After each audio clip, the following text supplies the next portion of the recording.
Vitu vingine ni vidogo ila ni vikubwa. Vitu vingine ni vidogo ila ni vikubwa. Mfano, jambo la mkojo.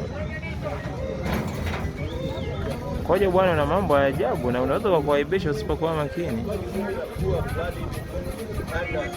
Yaani unaweza kuwa kwenye usafiri wa masafa, umekaa siti yako safi lakini ghafla unabana mkojo.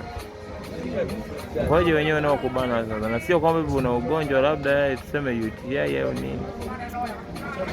Ila mkojo unaenda kukojoa ni mkojo ambao huwezi kujaza hata kizibo.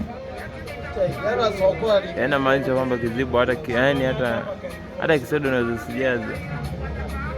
Kwa kukojoa mkojo mdogo mpaka ukabaki unajishangaza kwamba huo mkojo ndio uliokuwa na kusimamisha hadi umesimamisha msafara.